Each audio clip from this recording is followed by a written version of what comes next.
Alright everyone, welcome back. Now before we get into this, I want to say this right up front. This is going to contain spoilers, I'm sure of it. And so if you're not interested in spoilers for Season 9, the lore of Season 9, any of that kind of stuff, then just drop a like on the video and get out of here, because this is definitely going to contain spoilers for Season 9. There's no doubt about it. Now if you're still here, I'm going to assume that you don't mind and you want to hear this stuff. So let's get into it. Now about 2 weeks ago, I covered this Reddit post. Now this Reddit post was created by a Redditor who is a known leaker for the Division 2.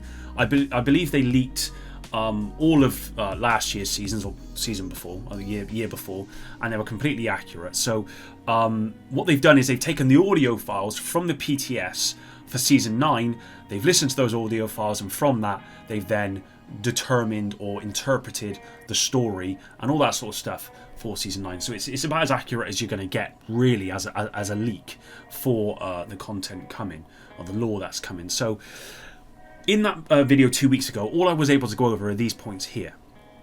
Now the reason I'm returning to this, guys, is because of this point. It looks like some people just want to know everything they can before playing it. I know how that feels, because that's why I data mine it in the first place. So the next chunk will be more detailed lore leak for Season 9.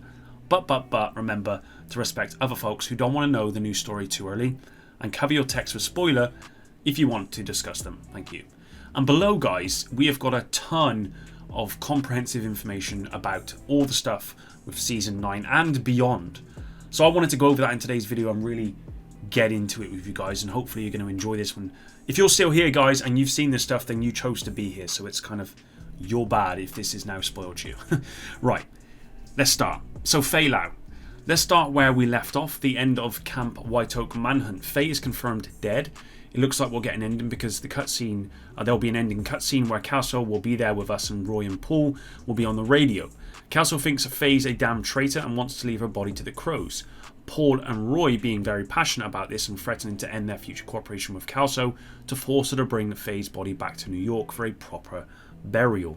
Kelso complies, but before leaving she found an encrypted shade message left by Faye. Notice Isaac says Agent Faye Lau, not Rogue, and Kelso also comments on Isaac thinks Faye died a hero. She really is, but I would like to leave this part out of the lore for you to discover in-game. Faye never betrayed us. It's just too bad she cannot leave us a memo to make her infiltration work, and she did her undercover job way too well. So this all but confirms that Faye is dead, which I covered in my last video. We are going to get an ending cutscene at the start of Season 9, which I think we should have got at the end of Watch Season, for sure, but you know, we're getting it at the end of Season 9. It is what it is. Or the start of Season 9, it is what it is. But also that, as we probably guessed, Faye Lau is not a traitor, and everything she has done is actually for us, even though it doesn't seem that way at this stage. But I expect we'll hear more about that once we get into Season 9 and beyond, of course. So, moving on, Season 9 begins. The True Sons are again regrouped and reorganised under the command of General Anderson, a former strategist of Ridgeway. He sent 5 of his officers to DC to recruit people and get ready to fight off Black Tusk and the new threat on the horizon. Seems like it with everything I can get, but I'm not 100% sure. This is just my interpretation. They all know Dusk, Season 3's third sub-target, and one of them is a very close friend with her. She vowed for revenge after Dusk's death. The prime target of Season 9 should be called Captain Lewis. He's not in DC when Season 9 starts, but Kelso believes he and General Anderson are planning on something big. The 4 sub-targets are Major Castillo, really likes propaganda, plus with this name he's probably a reference to Far Cry 6, Sergeant Daniels, Lieutenant Chen, and Major Xander. Sounds like this. They all have their own lore, along with their own missions. I like to leave this part for you to enjoy when Season 9 launches. But about Captain Lewis and General Anderson, there'll be more below, since they are related to the new threats one way or another. So as I've confirmed in a previous video, with some of the seasonal changes that are coming with Season 9, I believe each new manhunt target will have their own mission. It will be a mission that we've already played. There are no new missions with this content, but it will be an adapted mission for that particular manhunt from one of the missions we already have. Moving on, the new threat. Here's the juicy part. Yeah, I know people don't really like just throwing out a bigger baddie when the current one isn't doing enough. It's lazy and bad writing. But we've also had premonitions of something like this going on, like a deep state undermining everything we've done to secure a fallen society, like shadowy, stalky, silent spooks following and killing div agents left and right. And now, we're taking a first glance at the actual puppet master behind the curtain, Secretary of Homeland Security, Calvin McManus. I can't say if he's the true villain behind everything, or if he's just one of the many heads of the Hydra. One thing's for sure, he's using Black Tusk for his own purpose. Black Tusk and Natalia seem like just another puppet. They believe they are saving America in their ways. Also, something is interesting, in one audio comms, Natalia calls it div agents. Your Calvin agents are not team players, and by your own definition, they are off mission. This maybe implies Shade is actually working with the Homeland Security the whole time, not just a standalone last resort department when stuff hits the fan. So there we go. That's kind of the... I mean, I'm not really a lore person, although I am with lore in terms of season 9 and beyond is something I'm really interested in, especially for like the hunters and stuff. But we all know that ultimately there's always been this kind of this voice that we know and knows about. There's someone that's kind of working in the shadows. We've got that with the hunters and all that sort of stuff, but someone working in the shadows pulling all the strings, and this may be the start of us finding out about all of that. The hunters. Sorry for all the fellas betted the hunters are Russian spec ops. They are most likely not.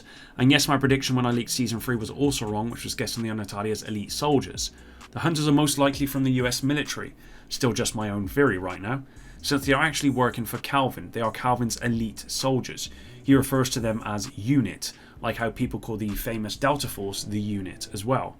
So yeah, right now my money is on the hunters are the super soldiers for the conspirator group that wanted to overthrow the former US government and build a new one in their vision. About season 3's hunter, Natalia feared those rogue agents recommended by Faye are liabilities and asked for Calvin's help. Calvin sent his cleanup crew to do the job, who is the hunter who showed up during season 3. So again, this is a theory, but it does appear that as the hunters are kind of organised by Calvin, they're probably not Russian spies, and they're also not Natalia's elite soldiers. We'll have to wait and see if that comes to fruition or not, because again, this is all interpretation based on audio from the PTS. So yeah, we'll have to wait and see on that. Barden and Faye. Now, after Dusk's death, Barr felt wrong and asked Natalia what was happening because he believes Dusk and him are the same patriots, and Dusk died because of he was going to meet her, but he didn't make it. Natalia was very defensive, and when Barr throwed Calvin's name out, and sometime later Faye successfully turned Barr against Natalia and Black Tusk because he realised he served the wrong side for too long. Sometime earlier before Dusk's incident, during a conversation between Barr and Faye, Barr said that Natalia always mentioned Cal would take care of things, which got Faye alerted and told him this certain Cal character could be Calvin McManus, the Secretary of Homeland Security, which got Barr worried as well. And that's Barden, by the way, guys, Barden and Schaefer. The whole Coney Island manhunt was a setup made by Faye and Barr. They thought using Barr as bait would let us agents to go after him and capture him so he can brief Calso, the only person Faye trusts. She really speaks highly of Calso, on the McManus situation and get the SHD prepared for the real threat. But Faye had to stay to make sure McManus and Natalia couldn't get their hands on the nuclear football, which is why she wanted to meet with Alice and kill him. She ordered Barr not to blow her cover, even when he was secured by us. This led to her tragic death in season 4. But unfortunately, we cannot know about this, or their setup won't work, and McManus would know something is up, and we successfully beat him into a coma. But at least he's not dead, and in the future, we'll fight alongside with him. So this is something that I think has been speculated, that Barden actually was working with Faye, or certainly working with us, although it didn't seem that way all along. And again, Faye, whilst looking like she's working against us, was actually working with us and for us all this time along. It does look as though, as we suspected when we took Barden in, Barden and Schaefer is going to become important in the next year's worth of content. And whilst he probably ain't going to have much involvement in season 9 because he's in a coma, he will likely have more involvement later seasons. Season 9 ending. Captain Lewis was going to Jefferson Trade Center when Kelso spotted him and his team moving in. She sent us to go after him. However, Black Tusk is already on site and they're having a turf war. By the time we arrive, Captain Lewis's team are all dead. He's the sole survivor defending the Isaac node from being compromised by Black Tusk. Yeah, a True Sons captain defending the Isaac node. Unbelievable. He requests us to save his ass, and we indeed do so. He doesn't look like we'll be fought in this manhunt as well. The final boss of this mission is likely to be the lasting member of the BTSU, Jack Bonney. From audio comms, it looks like Natalia gave Calvin Jack Bonney as a replacement for the hunter he lost at Coney Island. Bonney received an agent watch as well, and when we retrieved it, Cal also noticed his status is classified, something she never saw before. Captain Lewis seems to know about this long ago. While Council threatens to kill him and General Anderson herself if they dare to use DC-62 airstrike again. Yep, the True Sons now have the airstrike capability. Lewis tells her if she wants to work with them, she knows where to find them. It looks like the True Sons are already at war with the Puppet Masters. The Shade is late, the SHD is late to the party. Extra, Anderson did make contact with Natalia during Season 3 because of Dusk, and they had a short time cooperation until Dusk died, which broke down the alliance.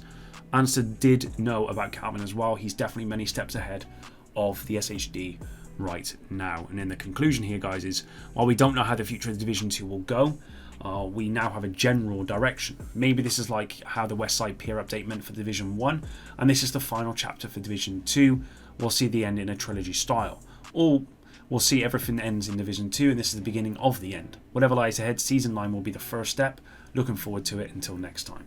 And I've got to agree that with that conclusion here, based on what I'm reading here, Season 9 and the following seasons to Season 12, Season 9 appears to be the beginning of us really understanding the what's been going on in the background and all the stuff that we want answers to about the hunters and all that sort of stuff, who's pulling the strings, all that sort of stuff. It seems like Season 9 is the beginning of us learning about all of that stuff, and I suspect that at the end of Season 12 we will have learned all of that stuff. With that said, my understanding is that if this content does really well and lives up to Massive's expectations, that we are going to get more seasons beyond Season 12. Now, what the story will be for that, I don't know. So we'll have to wait and see. But let me know what you think about this in the comments down below. Sorry that I've just basically just talked this whole video and whatever. I need to have a break now, I'll be honest, guys. I don't normally talk for this long. I'm doing this in one take as well. So, yeah, let me know what you think about it in the comments down below. We have the PTS Phase 3 tomorrow. I'm hoping to jump on at some point in the evening, and if I get some content out for you guys from that, I will do. I should be able to cover the patch notes, and I'm hoping to see some good changes in those patch notes, so fingers crossed for that. But make sure your notifications are turned on, that way you won't miss any of my videos. And until the next one, Epic out.